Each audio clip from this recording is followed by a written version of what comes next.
Petra est cette magnifique structure sculptée d'environ 42 mètres de haut. Elle a été taillée à même la roche et c'est tout. Petra s'élève du désert jordanien comme un miracle de pierre.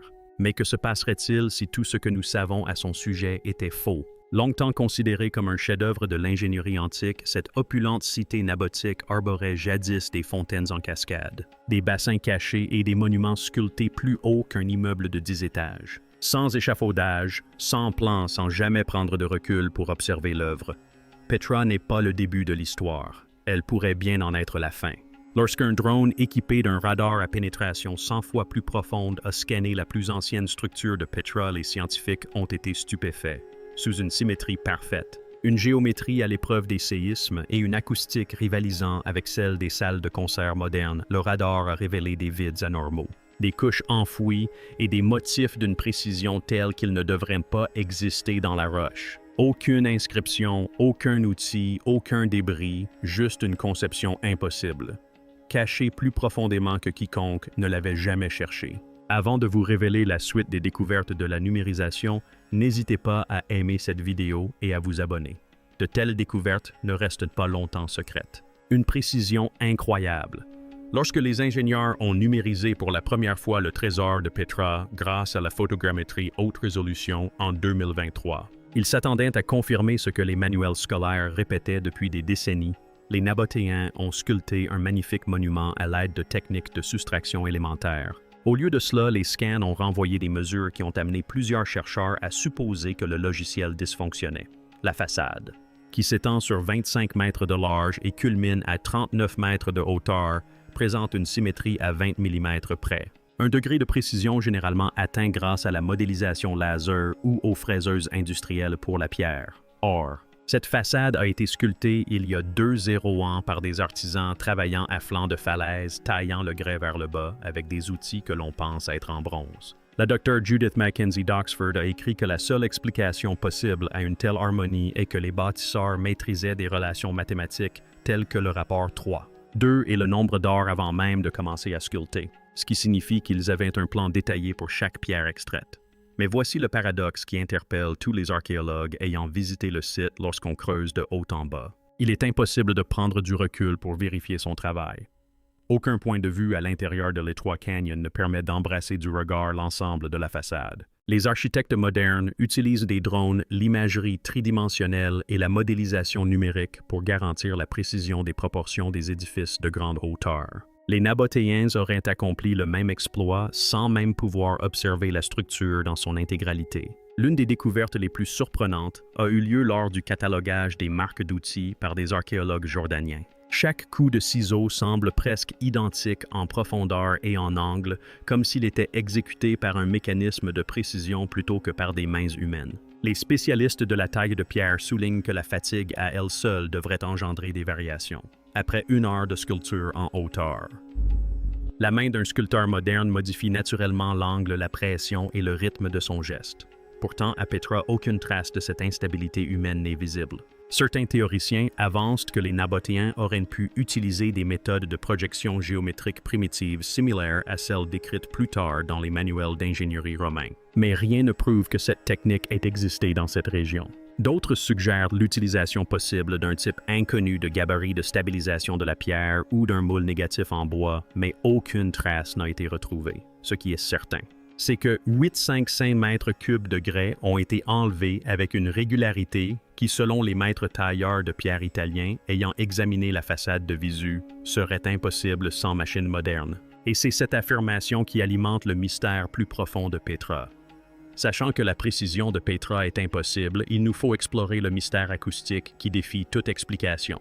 L'anomalie acoustique que personne ne peut expliquer. Il existe à Petra un phénomène dont les archéologues parlent rarement et que les touristes découvrent généralement par hasard. Cela se produit lorsqu'on pénètre dans la chambre située derrière le trésor ou lorsqu'on se tient à des endroits stratégiques à l'intérieur des tombeaux et des monuments sculptés. La voix ne résonne pas, le son ne rebondit pas. Elle persiste suspendue, amplifiée, presque vibrante avant de disparaître avec une clarté surnaturelle.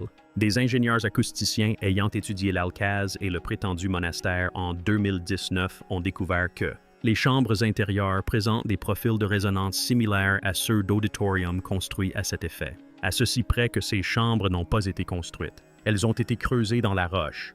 Les implications de cette découverte sont considérables, car une telle acoustique n'est jamais le fruit du hasard. Cela exige une maîtrise précise du volume de la chambre, de l'angle des parois, de la texture de surface et de la densité des matériaux.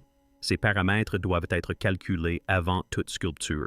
Dans les amphithéâtres romains, les ingénieurs utilisent des gradins inclinés des parois paraboliques et une approche empirique pour optimiser l'acoustique. Mais à Petra, les bâtisseurs ont obtenu le même effet sonore en enlevant de la matière et non en ajoutant. Aucune inscription n'explique le comment ni le pourquoi. Mais des chercheurs de l'Université d'Amont et du MIT qui ont analysé les réponses en fréquences sonores en 2021 sont parvenus à une conclusion troublante. Les bâtisseurs de Petra ont intentionnellement accordé la pierre grâce à une technologie aujourd'hui perdue. Ils semblent avoir manipulé les harmoniques acoustiques pour orienter la propagation du son à l'intérieur de la pierre, peut-être pour amplifier les chants cérémoniels, les discours publics ou les expériences rituelles. L'exemple le plus connu se trouve dans le tombeau N. Si vous chuchotez près du mur du fond, votre voix est entendue amplifiée et clairement à travers tout le portique avant, une caractéristique invisible de l'extérieur. Mais comment ont-ils pu prédire ces effets sans voir le trou? Certains théoriciens suggèrent qu'ils auraient pu utiliser des plaques vibrantes ou des tests de résonance rudimentaires, comme la technique de Chladni, où du sable dispersé sur des surfaces vibrantes révèle des motifs de fréquence. Mais rien ne prouve que ces méthodes existaient dans la région à cette époque. Et même si elles existaient, cela n'expliquerait pas comment le plan a pu être transposé en une sculpture rupestre soustractive sans erreur. Maintenant que nous avons constaté les anomalies acoustiques, il nous faut examiner les systèmes hydrauliques que Petra n'aurait pas dû posséder. Plus précisément, les systèmes d'ingénierie hydraulique sophistiqués dont Petra n'aurait pas dû disposer. Bien avant d'atteindre la splendeur du trésor de Petra, on aperçoit un détail que peu remarquent de petits canaux de pierre creusés à flanc de falaise parallèles aux parois abruptes du canyon. À première vue, ils ressemblent à des rainures naturelles, mais il n'en est rien. Ils font partie de l'un des systèmes de gestion de l'eau les plus sophistiqués du monde antique, conçus à la perfection et pourtant largement méconnus. Petra reçoit moins de 10 cm de pluie par an et se situe dans un environnement si aride qu'il ne devrait pas abriter une population florissante et encore moins une métropole regorgeant de jardins, de fontaines de bassins et de lieux de purification rituels.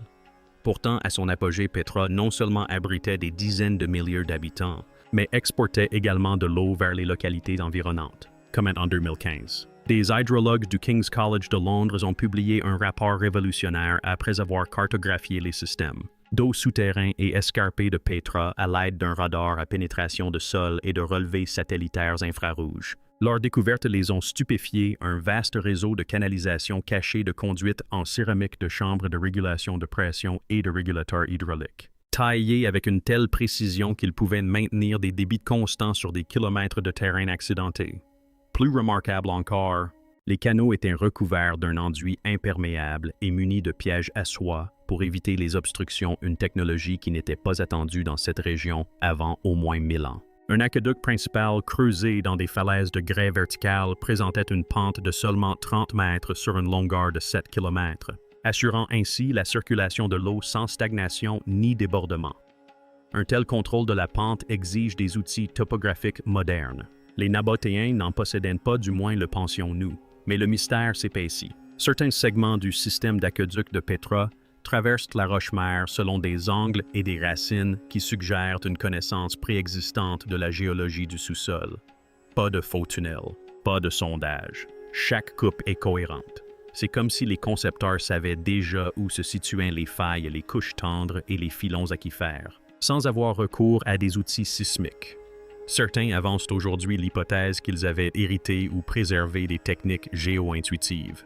Peut-être des traditions orales ou des instruments oubliés permettant d'écouter ou de lire la pierre. Étrangement, comme pour le trésor, les Nabatéens n'ont laissé aucune trace écrite expliquant la conception de ce système hydraulique. Comprendre ce système nous amène à une autre énigme. Comment Petra a-t-elle survécu au séisme qui aurait dû la détruire?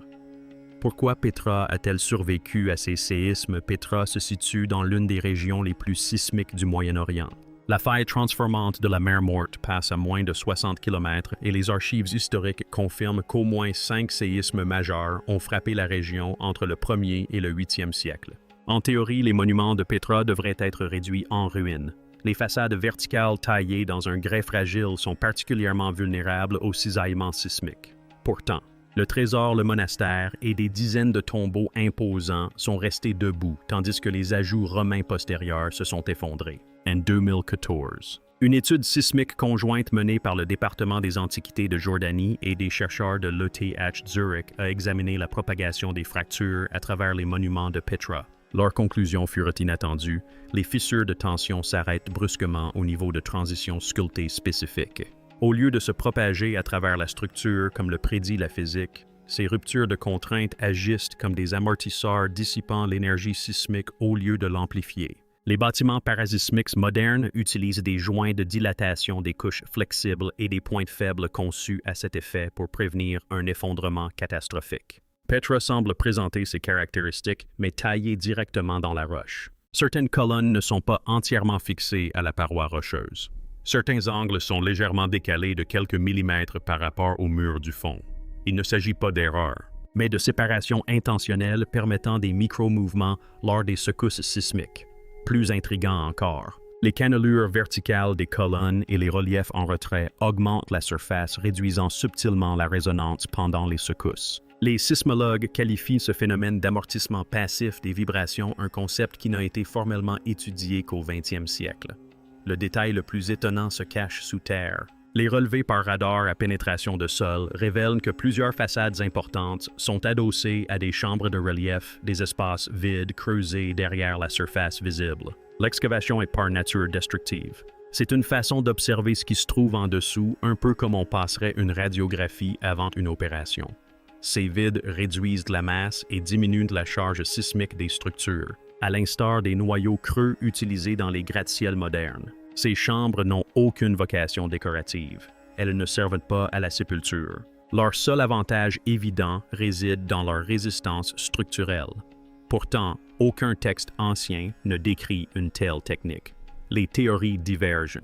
Certains chercheurs pensent que les bâtisseurs de Petra ont appris au fil des générations par tâtonnement et essais sismiques, perfectionnant progressivement les techniques qui fonctionnaient. D'autres suggèrent que ce savoir leur a été transmis par une civilisation antérieure déjà adaptée à cette zone de faille. Ce qui complique encore la situation, c'est que les constructions nabotiques et romaines postérieures à Petra n'utilisent pas ces mêmes caractéristiques et ont des colonnes renversées, murs fissurés, toitures effondrées. Cette logique sismique avancée semble appliquée de manière sélective, concentrée sur les monuments les plus précis. Une fois de plus, le schéma se répète. Les structures les plus anciennes et les plus sophistiquées résistent aux forces qui détruisent les plus récentes. La technologie régresse au lieu de progresser. La pierre disparue. Où sont passés 500 mètres cubes de roche? Face à un tel génie de l'ingénierie, une question s'impose: où sont passés ces 500 mètres cubes de roche? La plupart des visiteurs de Petra ne se la posent jamais. Mais une fois qu'on se la pose, impossible de l'ignorer. Où est passée toute cette pierre? Le trésor à lui seul a nécessité le déplacement d'environ 500 mètres cubes de grès massif. Pour vous donner une idée, c'est assez de roche pour remplir 3 piscines olympiques. Pourtant, aujourd'hui, aucun terril massif, aucun éboulis, aucun dépôt de carrière à proximité ne correspond à la pierre extraite du trésor. Dans les anciennes carrières du monde entier, de l'Égypte à la Grèce, d'immenses tas de pierres rejetées gisent encore là où les ouvriers les ont laissés témoins silencieux d'un labeur séculaire. Petra, cependant, est différente. Son paysage est d'une propreté presque déconcertante. En 2020, une équipe dirigée par le géologue Lorenzo Zambelli de l'Université de Bologne a tenté de retrouver la pierre disparue. Grâce à l'analyse des sédiments et à la cartographie lidar aérienne, plusieurs tertres ont été découverts à l'est de la ville. Mais aucun ne contenait de grès correspondant au grain et à la couleur caractéristique du trésor. Ceci soulève une question troublante. La pierre a-t-elle été délibérément extraite et transportée loin de Petra? Et si oui, pourquoi? Une hypothèse est que la roche ait été réutilisée ailleurs dans la ville, mais les calculs ne concordent pas. Les Nabotaïens construisaient souvent avec des blocs d'achar soigneusement taillés ou sculptaient directement les structures dans les falaises. Petra n'était pas une ville de bâtiments en pierre indépendants comme Rome. Une autre théorie avancée pour la première fois en 2017 par l'archéologue français Alain Chamou suggèrent que les débris auraient été concassés pour créer un ciment hydraulique, peut-être pour sceller des fissures, mais aucune trace de ce matériau n'a été découverte à grande échelle sur le site. L'énigme se complexifie lorsqu'on examine les structures plus récentes de Petra. Ces monuments postérieurs présentent clairement des amas de gravats et des pierres taillées abandonnées. En revanche, les monuments les plus anciens et les plus raffinés, tels que le trésor, le monastère et certains tombeaux royaux, sont mystérieusement exempts de débris. C'est ce qui déconcerte les experts, explique Zambelli. Les travaux ont été réalisés, la roche a été extraite, mais les déblais ont tout simplement disparu. Certains estiment que cela témoigne d'un niveau de planification et de gestion de projet bien supérieur à ce que l'on pourrait attendre de l'époque. Peu de façades à Petra. Comme celles du monastère et du trésor sont aussi grandioses, mais celles-ci représentent plus de 500 autres façades à Petra. Ce style est véritablement devenu la norme pour les façades de tombeaux, notent les chercheurs. D'autres supposent que l'extraction et la sculpture de la pierre se sont déroulées par étapes soigneusement planifiées, peut-être sur plusieurs générations et même sous l'égide de différentes civilisations. La pierre manquante soulève un autre mystère: pourquoi les inscriptions de Petra ne correspondent-elles pas à ces monuments? Dans la plupart des civilisations antiques, plus un édifice est imposant, plus son histoire est riche. Les temples égyptiens sont couverts de hiéroglyphes. Les forums romains regorgent de plaques de dates et d'inscriptions. Mais à Petra, qui abrite certaines des plus grandes façades rupestres au monde, règne un silence inquiétant. Les Nabatéens étaient des archivistes méticuleux. Ils gravaient des accords commerciaux, des dédicaces religieuses et même des notes quotidiennes sur les murs des tombeaux, les autels et les vases à boire. À ce jour, plus de 40 inscriptions nabatéennes ont été recensées à Petra. Et pourtant, voici le mystère, aucune ne mentionne le trésor. Pas un mot sur sa construction, son commanditaire ou sa fonction. Le silence. La docteure Laia N., épigraphiste au CNRS, a consacré plus de 10 ans à cataloguer les inscriptions de Petra. Ses découvertes furent surprenantes. Les inscriptions les plus élaborées, celles portant des titres royaux ou des dédicaces de temples, se trouvaient souvent non pas sur les monuments les plus grandioses de Petra, mais sur des tombeaux plus modestes. Les édifices les plus imposants et emblématiques, le trésor, le monastère, le tombeau d'Urne, sont presque totalement muets. Aucun texte dédicatoire, aucun symbole gravé mentionnant les dieux, les rois, ni même le défunt. Pour des bâtiments probablement sculptés sur plusieurs décennies, cette absence est plus qu'inhabituelle, elle est sans précédent. Deux théories principales tentent d'expliquer ce silence. La première suggère que les Nabatéennes ont délibérément laissé ces monuments vierges, peut-être par respect pour des tabous religieux ou parce que ces structures avaient une fonction cérémonielle plutôt que de représenter une propriété individuelle. La seconde théorie est beaucoup plus controversée. Il est possible que ces grands monuments soient antérieurs à la période nabatéenne, ce qui expliquerait l'absence d'inscription de leur part. Certains éléments semblent le confirmer. L'écriture nabatéenne est omniprésente sur les monuments plus modestes et postérieurs de la ville. Ces derniers témoignent d'une moindre maîtrise technique et présentent souvent des inscriptions grossières gravées à la hâte, suggérant une période de déclin plutôt que d'innovation. Les épigraphistes ont également relevé que le style architectural du trésor inclut des motifs rarement rencontrés ailleurs dans la culture nabatéenne, tels que des ornements hellénistiques et d'énigmatiques éléments décoratifs assyriens. Ces marques ne sont pas celles d'une société marchande nomade en pleine émergence. Elles suggèrent un savoir-faire architectural qui aurait pu être hérité ou transmis par des cultures antérieures. Un dernier détail ajoute au mystère. En 2019, sous lumière ultraviolette des archéologues, ont découvert de faibles marques d'outils sous la surface polie du trésor, des gravures réalisées avant le lissage final. Certaines de ces marques ne sont pas du tout nabates. Elles ressemblent plutôt à des caractères proto-cétiques, un système d'écriture antérieur aux nabotans de plus de 1000 ans. Ce silence devient encore plus étrange lorsqu'on examine les anomalies magnétiques qui ne devraient pas exister. En 2022, une équipe de géophysiciens de l'Université de Jordanie travaillant avec des chercheurs suisses a réalisé une étude magnétique des monuments centraux de Petra.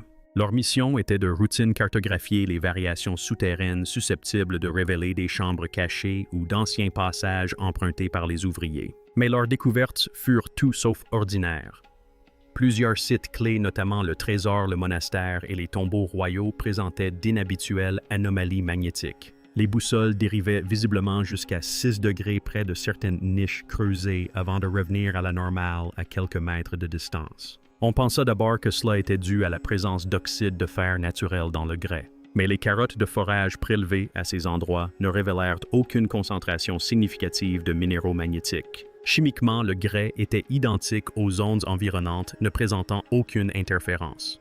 La situation devint encore plus étrange. Les anomalies étaient les plus marquées à proximité d'éléments architecturaux spécifiques, colonnes portiques et niches sculptées, et non dans des sections aléatoires des falaises. Ceci excluait une variation magnétique naturelle et suggérait une intervention humaine. Alors comment expliquer cela?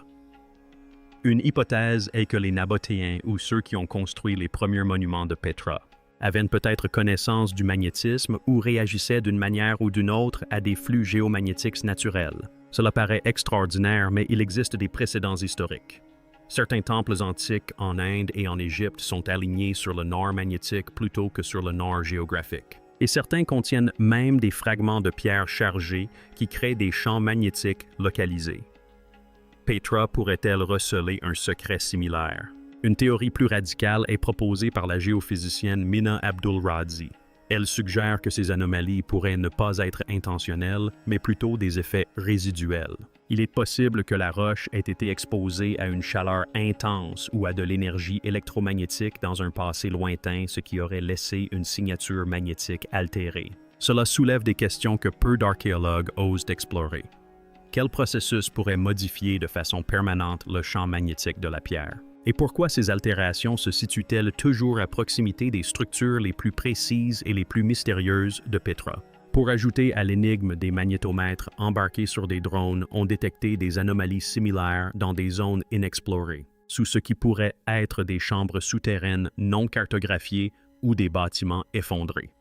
La cause de ces distorsions ne se limite pas aux monuments visibles. Elles pourraient être enfouies sous terre attendant d'être découvertes. Les outils qui n'ont jamais existé.